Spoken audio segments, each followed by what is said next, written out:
গ্রাম বাংলার ঐতিহ্যকে আমরা ফিরিয়ে আনার চেষ্টা করছি। আমাদের দাদারা খেলছে, দাদার বাপেরা খেলছে, আমাদের বাপেরা খেলছে, আমরা খেলছি, আমাদের ছেলেমেয়েও খেলবে ভবিষ্যতে। গ্রাম বাংলার সেই ঐতিহ্যবাহী লাঠি খেলা উপভোগ করছি। একদিকে যেমন ঈদ, অন্যদিকে আমাদের 60 বছর পূর্তি উপলক্ষে পূর্ণ মিলনী অনুষ্ঠান। এখানে আমরা 1964 সাল থেকে 2005 সাল পর্যন্ত যত ছাত্রছাত্রী আছি সবাই একসাথে উপস্থিত হয়ে এই গ্রাম বাংলার ঐতিহ্যবাহী লাঠি খেলা উপভোগ করছি।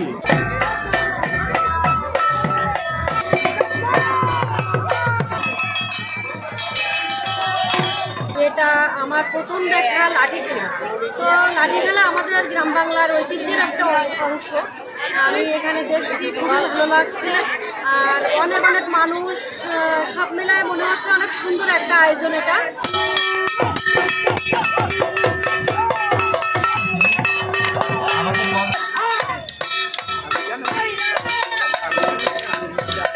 আমাদের বর্ণাঢ্য আয়োজনে আমরা গ্রাম বাংলার ঐতিহ্যকে আমরা ফিরিয়ে আনার চেষ্টা করছি।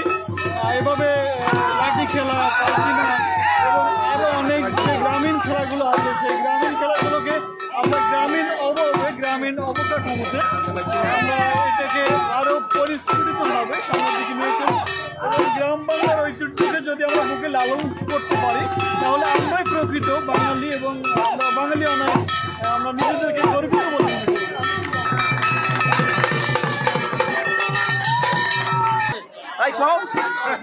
আমাদের দলটির নাম ভাই ভাই লাঠিয়াল পার্টি, যেটা আমাদের সাতক্ষীরার ভাষায় বলে লাঠি খেলা, বাইরে কেউ বলে ছড়ি খেলা। তো আমরা এসেছি, আমাদের বংশ পরম্পরায় এই খেলাগুলো চলে আসছে, সেই সুবাদে আমরাও সেটা ধরে রেখেছি। বংশের ঐতিহ্য, আমাদের দাদারা খেলছে, দাদার বাপেরা খেলছে, আমাদের বাপেরা খেলছে, আমরা খেলছি, আমাদের ছেলেমেয়েও খেলবে ভবিষ্যতে। ভালোবেসে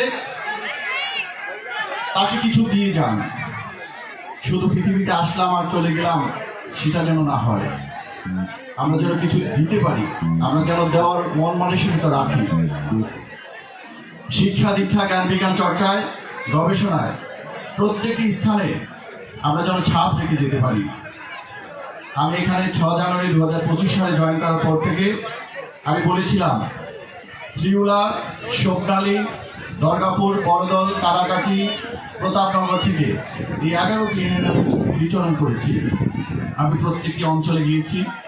আমি বলেছি শিক্ষা অঙ্গনের পাশাপাশি ক্রিয়া এবং এই আজকের যে অনুষ্ঠান, সাংস্কৃতিক অনুষ্ঠান, সেটি চলমান থাকবে।